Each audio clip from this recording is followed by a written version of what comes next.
Fala galera, beleza? Sejam muito bem-vindos para mais um vídeo do Contragolpe. E no vídeo de hoje vamos falar dos atletas brasileiros que estão aí andando na corda bamba, estão no fio da navalha, correndo o risco de perderem seus empregos dentro do UFC.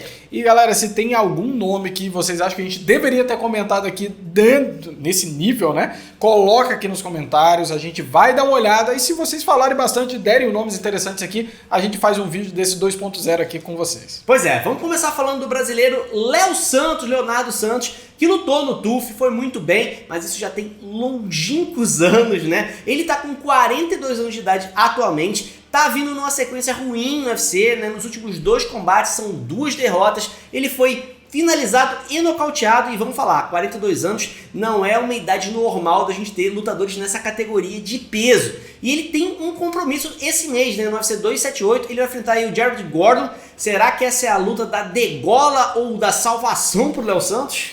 Tá aí um lutador que perdeu o timing. A verdade é essa, o Léo Santos ele começou a ter uma guinada boa na carreira dele ali, especialmente depois que ele conseguiu aí bons nocautes, né? Porque o Léo Santos, ele é o cara que vinha, né, com o jiu-jitsu ali dentro da sua credencial, e o fato dele ter sido finalizado pelo Clay Guida mostra bastante que a idade realmente pode estar chegando, né? A gente tem que lembrar, gente, isso aqui não é uma disputa de jiu-jitsu, é MMA, e muitas vezes o cara pode ser super credenciado, e o Léo Santos é quase com uma lenda fora ali, fora do MMA, do ponto de vista de credencial de jiu-jitsu, mas lá dentro não tá dando conta não, ele tem cara de novo, mas o corpo tá começando a pedir a conta, e na minha opinião, a guinada que ele teve foi quando ele lutou contra o Kevin Lee, né, aquela luta ali contra o Kevin Lee, ele não tinha mostrado esse poder de nocaute dele, que assim, ninguém tava esperando que aquilo fosse acontecer, e ele foi nocauteando, teve excelentes bons resultados ali, mas ele teve uma paralisação por causa de lesões na carreira dele, né, depois ele conseguiu lutar em 2016 contra o Adriano Martins, teve uma vitória dividida ali, mas depois ele ficou um tempo parado, né, ficou ali, só voltou em 2019, então é isso que eu tô falando, que foi uma quebra de potencial, porque ele já não estava numa idade muito nova nesse momento, e quando ele voltou, cara, ele já estava numa idade mais avançada, e ele não tá conseguindo render da forma que ele estava rendendo naquele momento da sua carreira. Então fico triste por isso, porque o Léo Santos realmente era um grande prospecto, na minha opinião, nessa categoria naquele momento, mas realmente, 42 anos de idade, indo por talvez uma terceira derrota, ele precisa vencer essa última luta, não tem jeito, ele tá com 2 derrotas, perdeu 42 anos, eu não sei se o UFC vai querer investir num cara que já passou da sua idade ali de grandes performances. Renovar um contrato do Léo Santos eu acho que vai ser um negócio muito interessante para ele. Então o Léo ele tem que vir para essa luta querendo vencer para garantir seu emprego. Pois é, e eu acho que vai ficar complicado para ele, mesmo que ele vença, se não vencer convencendo demais, de um jeito que você dê um argumento para você renovar um contrato, quando chegar no final do contrato dele, o cara fala assim, cara, muito obrigado aí, mas um abraço para você, e vai ser dispensado. Então o Léo, na nossa opinião, corre risco de ser demitido se perder a próxima luta, e renovação do contrato, mesmo que ele vença, dependendo da forma com que ele vença, pode ser que não consiga renovar e fique por aqui o final da carreira do Léo, pelo menos dentro do UFC. E outro lutador que a gente entende que tá na berlinda aqui, que pode estar numa situação complicada dentro do UFC, é o nosso Edson Barbosa, né? O Edson Barbosa não dá pra gente negar, gente. Ele vem flutuando de categorias ali, vem tentando, se experimentando, mas não deslancha, não tá deslanchando, não tá velho, né? Ele tem aí seus 36 anos de idade, você olha pelo calibre, a quantidade de luta que ele tem dentro do cartel dele, né? Você fala, deve estar perto dos 40. Não, é porque ele luta muito mesmo. Só que se você pegar o retrospecto, não tá bom, né? Nas últimas aí 7 lutas, ele tem ali 5 derrotas. É um negócio absurdo, ele só venceu ali o Shane Burgos e o Amaikane. Então, a luta com o Shane Burgos foi muito boa e etc, mas não tá rendendo, né? Ele pegou ali 2 prospectos que estão chegando nessa categoria bem, que é o Giga Chikadze e o Bryce Mitchell, e não conseguiu render, acabou sendo realmente muito dominado por esses lutadores na trocação. Inclusive, isso que é a grande questão, né? Quando você vê o Edson não conseguindo mais usar o que ele tinha de grande vantagem em cima dos seus adversários, e especialmente numa categoria onde ele onde ele realmente é maior que os seus adversários, que quando ele desceu de categoria, a gente imaginou, cara, o Edson conseguiu bater peso, e ele vai estar grande numa categoria que ele vai conseguir talvez usar toda essa vantagem física dele na trocação, ele vai ter mais potência, ele vai nocautear com mais facilidade, mas não está rendendo, né? Eu acho que o Edson ele tem uma situação talvez um pouco mais especial. O UFC gosta muito do Edson, porque o Edson quando perde, ele vende. O Edson, quando perde, ele faz luta da noite, quiçá a luta do ano. E esse tipo de lutador, por incrível que pareça, o UFC meio que precisa. É o tipo de lutador que O UFC tem ali uma carta na manga para colocar o Edson em uma luta ou outra ali. Existem lutadores, galera, que o UFC sabe que não vão chegar lá ou que não vão se tornar campeão. O UFC não tem dentro do seu plantel todos os lutadores que ele acha que vai ser campeão. Não tem, não existe isso. Ele precisa de lutadores que vão disputar cinturão, lutadores de evento principal, lutadores medianos, lutadores guardadores ali de top 5 e lutadores mais para fraco ali que estão chegando para tentar completar card. Eu não acho que o Edson chegou no nível de completar card. Eu acho que ele é o tipo de lutador para encabeçar Fight Nights ainda, porque ele é o cara que vem de lutas mesmo perdendo. Então, apesar de eu achar que ele tá assim na Berlim, você pode, olha, peraí, tem derrota demais aqui, mas ele tem esse fator ao lado dele. Pois é, eu concordo. Eu acho que o Edson, você vê como é que é impressionante, né? Em 7 lutas tem 5 derrotas, e 2 dessas na sequência, uma delas sendo nocauteado, e o Edson a gente fala assim, não, ele ainda tem lenha pra queimar. Porque a quantidade de show que ele entrega, tem um nocaute marcante do Edson, né? Com chute rodado e tal, ele é muito plástico. Mas a evolução do jogo do Edson Barbosa realmente não está acontecendo, né? O Edson desceu de categoria, a galera mapeou o jogo dele e ele não está conseguindo ir para frente nem na trocação. Jiu-Jitsu o Edson não vai usar a essa altura do campeonato, não usou até aqui. Então ele fica numa situação complicada. Ele tem uma luta marcada já contra o Ilia Topuria. Essa luta vai acontecer no dia 29 de outubro. Então se ele perder, emplaca a 3ª derrota. Eu acho que mesmo com 3 derrotas, ele ainda fica no páreo. Mas se ele emplacar uma 4ª, aí eu acho que ele roda. Eu acho que fica complicado. O problema é que essa luta provavelmente vai ser a luta da noite. O Topuria contra o Edson Barbosa vai ser um lutaço. Tipo assim, você vai demitir ele depois dessa? Não tem como, né? Porque vencendo ou perdendo, entrega espetáculo. Mas eu acho que no acumulado, se ele perde mais 2 lutas na sequência, aí ele vai ficar com 2 vitórias das últimas 9 lutas. Difícil de você manter, principalmente se ele começar a ser nocauteado, porque aí a saúde dele também. Saúde dele também entra em jogo, ele vai tomar suspensão médica, e aí, enfim, as coisas ficam complicadas para ele. Mas por hora, a gente acha que o Edson Barbosa tá salvo, por hora ele ainda mantém o emprego dele. Vamos falar de um lutador que luta essa semana. A gente tem Thiago Marreta, que vem enfrentar o Jamahal Hill. E Thiago Marreta é um cara que vem na berlinda também. Thiago Marreta tá com 38 anos, ele subiu de categoria, começou a se dar bem pra caramba na categoria dos meio pesados, mas nos últimos 5 combates ele tem uma vitória. E uma vitória numa luta extremamente chata contra o John Walker. Eu acho que, diferente do que a gente falou do Edson Barbosa, o Marreta tá perdendo a atratividade dele em entregar lutas emocionantes. O Edson Barbosa, ganhando ou perdendo, sempre entrega espetáculo. O Marreta, perdendo ou ganhando, ultimamente tem entregado lutas monótonas, lutas que não estão empolgando mais tanto as pessoas como era em 2019, quando ele ainda tinha os 2 joelhos, né? Agora a situação está ficando complicada para o Marreta, ele ainda está no topo da divisão, vai pegar um Jamahal Hill que está crescendo e claramente o UFC está fazendo o Leão Velho contra o Leão Novo, quer usar o Marreta de escada para projetar o Jamahal Hill, e se o Marreta cai nessa aí e é nocauteado, ele começa a entrar num buraco meio complicado, ele vai ter que colocar algumas vitórias do cartel dele ali se quiser manter o emprego. Se eu não me engano, ele renovou o contrato há não muito tempo atrás. Depois da luta do John Walker, né? E eu acho que isso é um fator interessante, porque eu não acho que essa renovação foi boa para ele. Eu não acho que ele conseguiu um bom contrato ao ponto de ele não estar no bom retrospecto. O UFC deve ter negociado muito pensando na empresa e falar, olha, eu não posso te dar esse valor aqui porque você não está numa grande fase. Então, isso casa pro lado dele, porque eu não acho que o UFC fez um mau negócio. Eu acho que o UFC deve estar pagando o valor que o UFC entende como é estrategicamente bom. Lembrando que, há alguns anos atrás, eu iria falar que o Marreta não tem chance de ser mandado embora de forma alguma, porque a gente tinha como uma categoria dos meio pesados uma das categorias mais rasas, né, do UFC. Não tinha ninguém, cara. Era só o John Jones que já tinha passado o carro em todo mundo e não tinha ninguém que você olhava ali e falava, esse cara pode chegar lá e dar algum trabalho. Tava uma terra arrasada pelo John Jones e por falta de prospectos. Mas isso vem mudando, né? A gente não pode negar que a gente tá tendo coroas voltando com tudo, né? Nome Glover Teixeira e nomes impressionantes, né? O Akalaev, você tem o atual campeão dessa categoria, né? Que vem ali com tudo, que é o Jiri Prohaska, você tem o Hakik, você tem uma galera ali que não tinha anos atrás, que agora tá começando a chegar e tá começando a fazer barulho. Então eu acho que, vamos lá, não ainda é uma categoria super profunda, então eu não acho que também tá tão contra o Marreta, então ele ainda tem esse fator do seu lado de que, olha, tá começando a ficar uma categoria mais profunda, mas ainda assim não é tão profunda ao ponto talvez de o UFC perder o nome como Marreta. E o fato de que eu não acho que ele tá com um contrato muito caro, ao ponto talvez se o UFC falar, beleza, eu consigo te manter pelo menos, acho que 5 lutas ele contratou, né?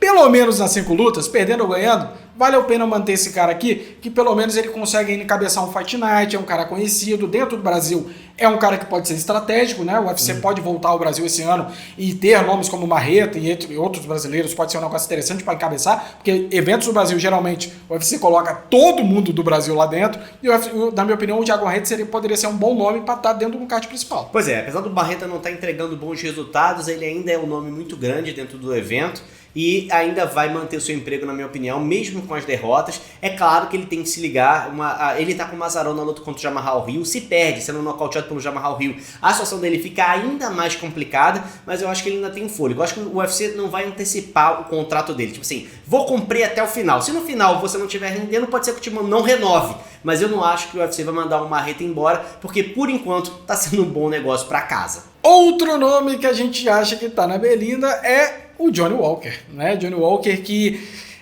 começou com aquele hype gigantesco, é o novo cara que vai bater o John Jones da época, é o cara que vai se tornar campeão, foi alçado rapidamente e a queda foi brutal, né?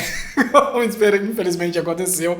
É um cara que tem uma trocação, muita explosão, um cara bate muito forte, mas que mostrou muitas fragilidades que infelizmente não tá conseguindo voltar a ter aquele hype todo. Ele até, vamos dar o braço a torcer, ele vem ajustando o jogo dele, né? Ele não tá mais aquele lutador maluco que vai pra cima pra nocautear, mas não tá conseguindo render, né? A luta dele contra o Thiago Marreta mostrou essa evolução, na minha opinião. Eu fiquei mais surpreso com a performance do Johnny Walker do que a performance fraca do Marreta, porque ele conseguiu lidar, ele não se expôs demais, ele conseguiu trabalhar ali na média para longa distância, coisa que o Johnny Walker não conseguia fazer. E eu achei que, inclusive, eu coloquei ele como favorito na época contra o Jamahal Hill, mas realmente o Hill, a mão do cara, não dá pra gente negar que mata tudo que encosta.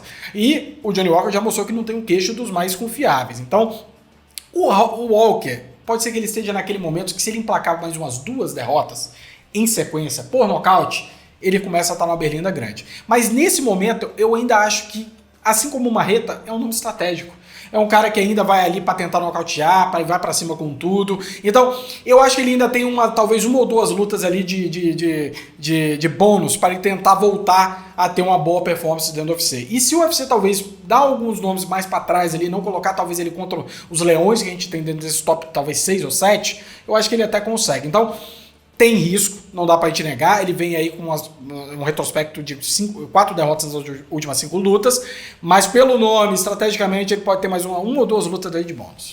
Essa aí eu vou discordar do Lênin. Essa aí ele vai enfrentar o Ion Cutelaba em setembro, e eu acho que se ele perder já era. Eu acho que o John Walker, no Brasil, ele deixou de ser um hype e passou a ser chacota. A galera zoa o Johnny Walker em vez de dar apoio pro Johnny Walker. Mas não tá no nível borrachinha ainda, né? Que são zoações diferentes, né? Tá. O que eu acho que o Johnny Walker, a galera simplesmente não acredita que ele vai pra frente. A gente olha pro Johnny Walker e fala assim, vai ser nocauteado de novo. E isso é uma imagem muito ruim. Eu não sei se o Johnny Walker tem o poder de vender um pay-per-view. Ele vem ou de derrotas com lutas chatas, que foi a luta contra o Thiago Marreta, ou de derrotas com nocaute acachapante, que foi o caso que ele foi derrotado contra o Jamahal Hill. Eu acho que se ele for nocauteado pelo Ion Cutelaba, é fim de papo para o Johnny Walker. Foi contratado como uma estrela e chega aí com 6 lutas e apenas uma vitória. Eu acho que é fim de papo para ele dentro do UFC, pelo menos nessa rodada. Tem que lembrar que o Johnny Walker só tem 30 anos. A gente já teve outros atletas que nessa idade foram mandados embora do UFC e aí fizeram 3, 4 lutas fora, conseguiram retomar e foram novamente contratados.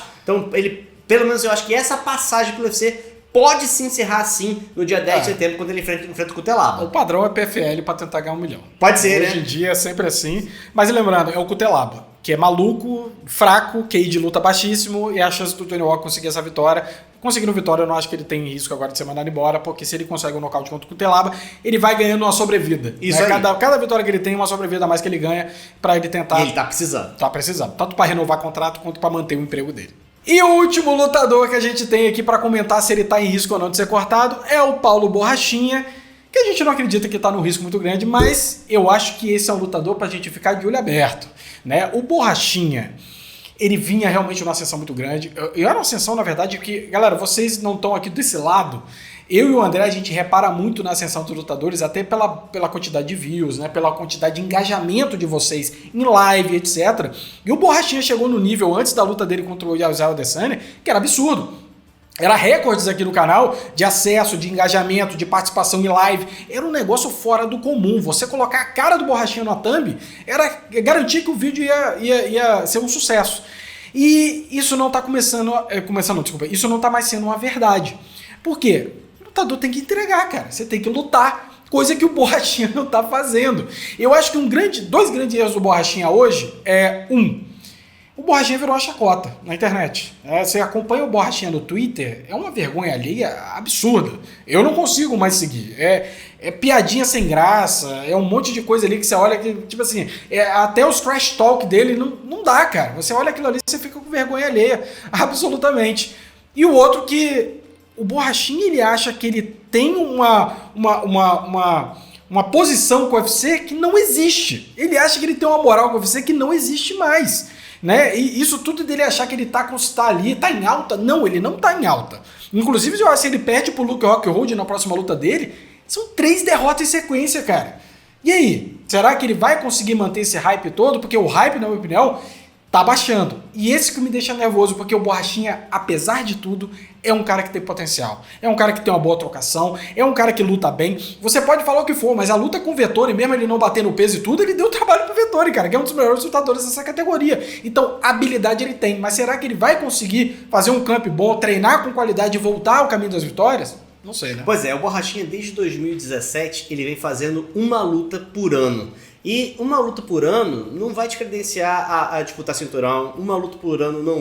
O campeão que luta uma vez por ano é criticado, né? E o cara que quer chegar a ser campeão não vai ter a oportunidade dele lutando esse tanto aí quando não é campeão. Quer dizer, ele não tá correndo atrás. Teve lesão, teve que fazer cirurgia, eu entendo, teve vários complicadores pra ele, mas já são muitos anos, né? Desde 2018 até 22, ele tá lutando uma vez por ano. Ele precisa aumentar esse volume, não tá ficando mais novo. E detalhe, quando você tem uma derrota e você tá lutando 2, 3 vezes por ano, você tem uma derrota e depois você tem 2 vitórias, o que as pessoas lembram de você são das vitórias. O Borrachinha, ele não vence desde 2019. Então, quando as pessoas lembram do Borrachinha, lembram das derrotas dele, lembram da luta dele contra a Adesanya, né? A última vitória dele foi antes da pandemia, parece que foi há 30 anos atrás. Foi 30 anos, quando ele lutou contra o Romero. Olha só, quanto tempo tem isso. Então, é uma luta que... Tem gente que acha que o Romero venceu, não tem essa. Então, ele precisa de maior frequência, até para quando ele tiver um revés, que foi o caso, ele conseguir apagar isso com a velocidade, entendeu? Se ele tivesse lutou com a Adesanya em 2020, perdeu. Se ele tivesse lutado em 2020 de novo, mais uma vez, perdido pro Vettori, pô, ele teria tido 2021 e agora meio 2022 para pagar isso com vitória sobre outros nomes. Então você tem que fazer a coisa andar e ele não tá fazendo isso. Ainda acho que o Borrachinha é um cara que atrai um público muito grande, mesmo o público que torce contra ele, que quer ver ele perder, ainda assim ele atrai muita gente, é público, traz audiência, essas pessoas também compram pay-per-view. Então não acho que o Borrachinha está em risco no momento. Acho que o Borrachinha talvez entre em conflito com o UFC na hora que o contrato dele fosse renovado. Porque ele vai falar assim, não, eu sou o Borrachinha, então eu mereço ganhar X, e o UFC falar assim, nem a pau Juvenal. E aí, eu não sei o que vai acontecer, se ele vai continuar, se ele vai aceitar ganhar menos ali, porque resultado para ganhar mais, ele não tá apresentando até agora. Não tá, e ele fica pleiteando, né? E outra coisa que eu acho que é um negócio também que vai contra ele é peso. Tá chegando nas lutas, ele não tá conseguindo bater o peso.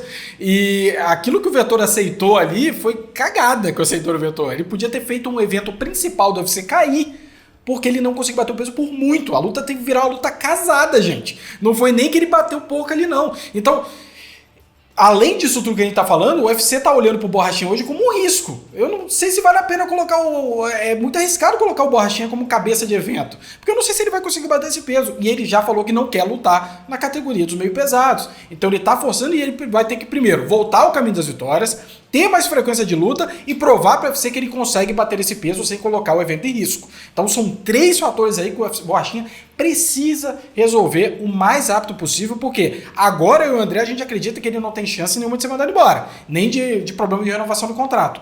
Mas isso daqui a 3 lutas pode mudar drasticamente se esses 3 itens não serem corrigidos, não serem endereçados. Então, repito, Borrachinha é um talento que está sendo desperdiçado, porque eu ainda acho que ele é um cara que tem muito para conseguir chegar e de conquistar dentro do UFC. Ele é um excelente lutador, mas se não conseguir aproveitar isso, eu acho que daqui a pouco ele pode começar a escorregar um pouquinho nessa chance de ser mandado embora. Pois é, 31 anos de idade. Tem espaço, né, Borracha? Vou correr atrás aí que dá pra você chegar lá. É isso aí, galera. O que você acha? Você acha que a gente concorda com a gente que esses nomes que a gente falou que estão salvos, realmente estão salvos? Que a gente falou que estão em risco? Coloca aqui nos comentários e se tem algum nome que a gente não falou aqui que você... Pô, e fulano, será que tá correndo risco ou não tá? Coloca aqui embaixo uma lista dos nomes que a gente vai ver se a gente faz uma versão 2.0 desse vídeo pra vocês, certo? Um grande abraço a todos, a gente se vê na próxima. Até mais! Até mais!